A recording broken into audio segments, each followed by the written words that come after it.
Hello, everyone. Hope you are well on a Monday evening. So, when they call you crazy, how do you react when people say you're crazy for prepping? You've probably experienced this. I know we have. And I'm going to get into that. But you would think that with all that's going on in all we've experienced in the last 2 years, you've got grocery store, food shortages, food insecurity, uh, runaway inflation. It's just going to go up even more. You got a situation in Europe where we're on the brink of World War III. All right. Some say we already are in it. We're already in World War III. With all that out, and more that's out in the open, and even the mainstream media has done stories on how a lot of grocery store shelves are more bare, hit and miss, or just short of items, food items. And even with that more out in the open, you still have a sizable portion of people who are not prepared. Uh, they're not prepared in the least. And if it's a situation to where somebody can't afford it, and that is the case with some, I understand it. I really do. I mean, we're on a budget here, so we really have to watch it. But I'm talking about the ones who have the means to at least prepare somewhat, but are not. How do you react to them? First of all, it's just amazing to me that, like I said, they see and they've experienced the last 2 years. They've lived on this earth and gone through all these things. That they're not taking some steps to prepare for things.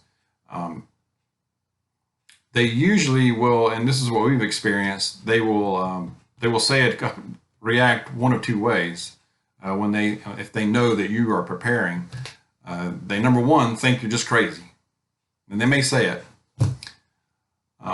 And usually they will say, "Well, it can't happen here. That's why I'm not preparing." They'll say, I don't. They don't think it's going to happen here in the United States, and they think that we're just sliding back in right now. We're on our way to sliding back into a 2018 type of normal. Well, my reaction is think again, Junior, because normal of 2018 is gone. That is not coming back. Okay, and I'll tell them that. We're in a normal, all right. It's a different normal. So the other world, that's gone. The old days, that's way gone. And we actually know, okay, we actually know people that have barely enough food for one day in their house, okay? I don't even know if they have one day's worth in there. It's quite amazing. And I'm flabbergasted that would just, if that was the case in my house, and you probably understand this too, I would be freaking out. I'd be going nuts about that. All right. So how do you react when they do say, you're crazy? All right. Well, number one, many preppers from the prepping community will say, the number one rule to prepping is don't tell others that you're preparing. Well, as having a YouTube channel, I've already broken that rule. Okay, that's out the door. I made that decision over a year ago.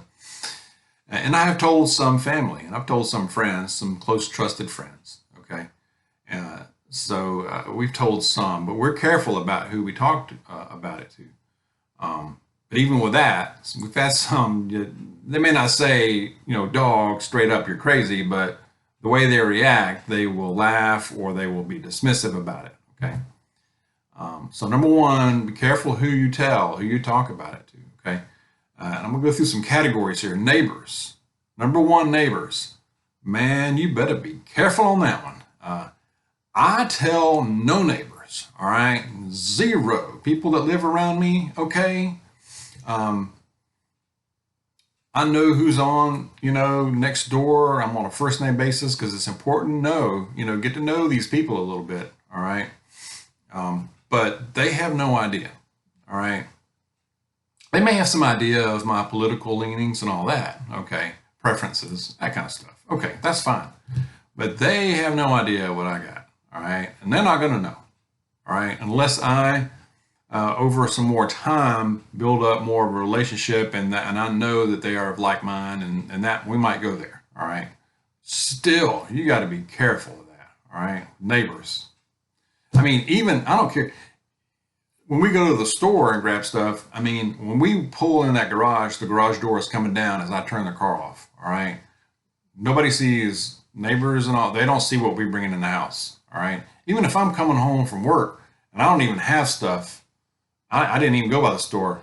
I'm still pulling the garage door down. All right. When I'm barely outside the vehicle. All right. The door's down. So that's neighbors.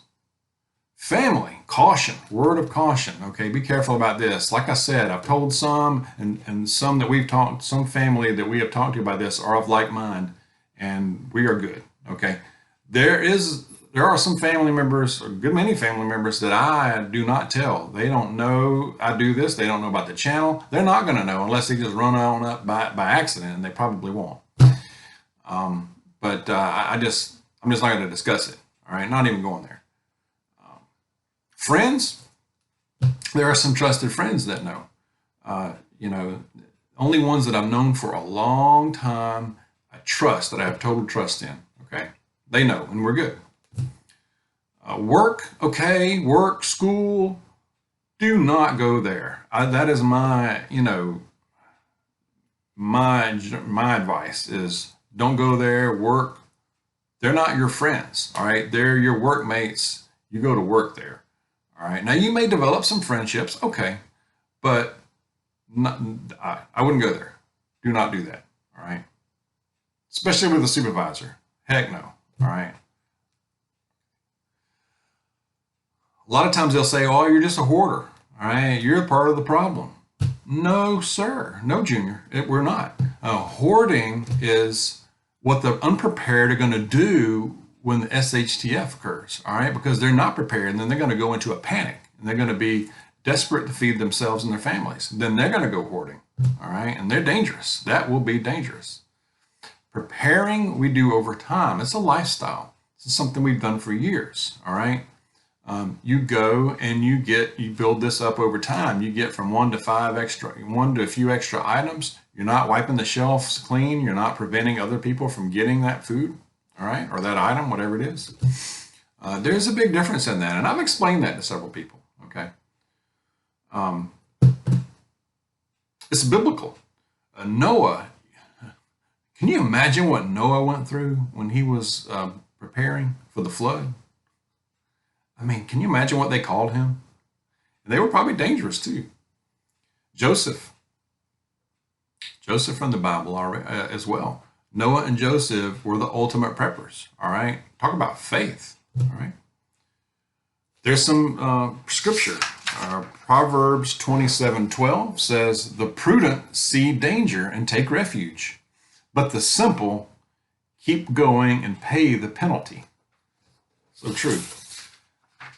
Proverbs 21:20 says, "Precious treasure and oil are in a wise man's dwelling, but a foolish man devours it." So there's biblical backing on that as well. But I think the unprepared, not all, but I think they could be very dangerous. Now, I've had family and friends, a few say when they learn that we prepare, they may not know the lengths that we've prepared, but they know that we are taking steps to prepare. A lot of times they'll say, "Well, I don't do all that. I'm not going through all that. I'll just come to your house if something happens." Well, my first question is, what are you bringing? All right. You better bring something. And number two, what skill are you bringing? How are you going to help out? Because you're not going to freeload here. All right. So at least that gets them thinking. All right. Because I hit them first with, what are you bringing?